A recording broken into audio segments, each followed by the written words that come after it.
All right, we have yet to discuss one option in the Refine Mask dialog box, and that's this guy down here in the output region. It's called Decontaminate Colors. Notice first, though, before I turn that option on, that output is currently set to layer mask. So in other words, all of these changes that we're applying so far are going to be applied to the layer mask. The image itself is going to be unmodified. That changes as soon as I turn on Decontaminate Colors, because what Decontaminate Colors does is it looks at all these blue fringes that are still left over inside of the hair details, for example, and it recolors them with the surrounding colors, which would be sort of shades of brown from her hair. And that means that Photoshop has to go ahead and change the colors of not just the layer masks, but the layer as well. So as soon as I turn on Decontaminate Colors, a couple of things happen. First, you will see the colors change in those hair details around those edge fringes.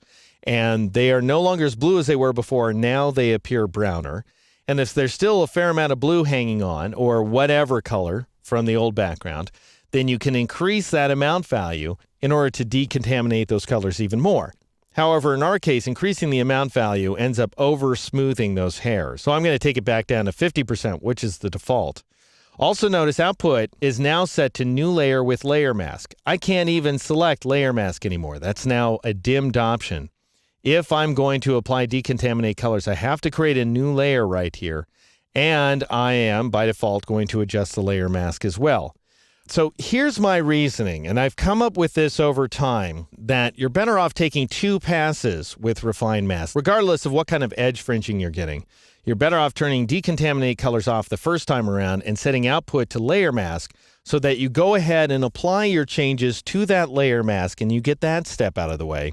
And then if you want to follow up with a second application of Refine Mask with Decontaminate Colors turned on, then that's just fine. And in fact, it's okay to apply multiple passes of Refine Mask to a layer mask inside of Photoshop. Now, you might argue, well, wouldn't that be a destructive modification? Well, you're not really affecting the image, once again, so long as Decontaminate Colors is turned off. You're just affecting the mask. Let me show you what I mean. I'm going to leave Decontaminate Colors turned off. I'm going to output my changes to the layer mask. I'm not going to turn on Remember Settings. By the way, that would change my default settings the next time around.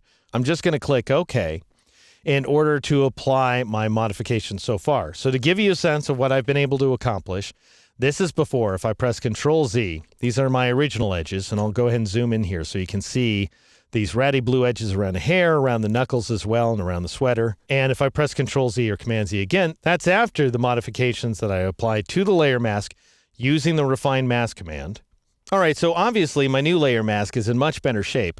However, to determine whether it needs additional refinement, I've gone ahead and included this layer of white right here. I'll go ahead and turn the layer on, and that helps us see, once again, the image against a white background, just as we were seeing it inside the Refine Mask dialog box. And one of the things I'm noticing, in addition to the overly smooth corners inside the fingers, which we'll come back to, I'm also noticing inside of the hair that we still have these blue details not only around the outside of the hair, but inside of the hair as well. So that makes me think that I should apply a second application of Refine Mask, and actually that ends up working out really well for this image. So I'm going to go ahead and zoom out. And with the layer mask selected here inside the Layers panel, I'm going to go back up to the Select menu and choose a Refine Mask command a second time, or press Control-Alt-R, Command-Option-R on a Mac. And instead of applying any of the numerical settings this time around, I'm just going to brush inside the image using the Refine Radius tool, because you can brush in a radius from scratch if you want to. So I'm going to go ahead and increase the size of my brush to 100 pixels, like so.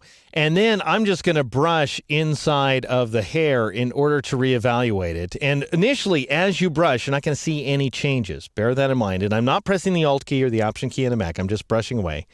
And then I'm releasing, and notice Photoshop has gone in and leached away more of the blue inside of that hair. And this is all being done right now by adjusting the layer mask. We are not decontaminating the color. So in other words, we're not making any modifications to the layer itself.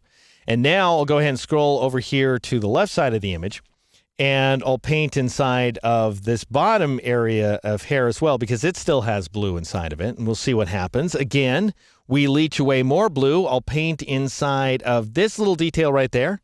and we leach away some blue as well in that area. And then finally, at this point, during this second pass, after I've made sure that I've painted over everything, I actually missed this stuff toward the top of the image, so I'll paint over it as well.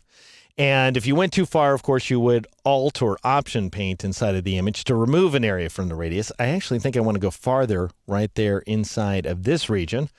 All right, once you've done that, and you've gotten rid of as much of that edge fringing as you possibly can, if there's still some hanging on, this is the point at which I suggest you go ahead and turn on that Decontaminate Colors checkbox, and you let it do its thing. And notice now that Photoshop is going through and it's actually adding color to certain details inside of the layer. And you can see how that adds a little bit of a brown bounce from the finger into the hair, but I actually think that ends up working out very well because we have far fewer blue fringes around these hair details. Anyway, so like I say, a second pass of Refine Mask can work wonders, especially if you combine it along with Decontaminate Colors that second time around. I think an amount value of 50% is working beautifully. Output 2, new layer with layer mask. Absolutely. Remember settings, leave that turned off. Click OK. And we have created, notice, a Sunny Copy layer that has different colors going on inside of the layer. So Sunny is turned off. That's the original unmodified layer with its first time around modified layer mask. Now we have a modified version of the layer with a second time around modified version of the layer mask. To see what the layer itself looks like, you can shift-click on that layer mask associated with Sunny Copy, and you will see that we have modified the colors inside of this layer ever so slightly in this case because the amount value was only set to 50%. If we had cranked it up to 100%, we would have huge ranges of brown around her hair potentially. We do have some weird brown halos underneath the finger and so on. And we do have these odd brown highlights bouncing off of her finger. But again, I think that is ultimately consistent with the image. Anyway, so I'm going to shift-click on this layer mask to turn it back on. I'm also going to go ahead and rename this layer Refinement so that I know that it was created by the Refine Mask layer. In the next exercise, we're going to go ahead and manually take care of these little corners inside of the fingertips and ultimately achieve the final mask.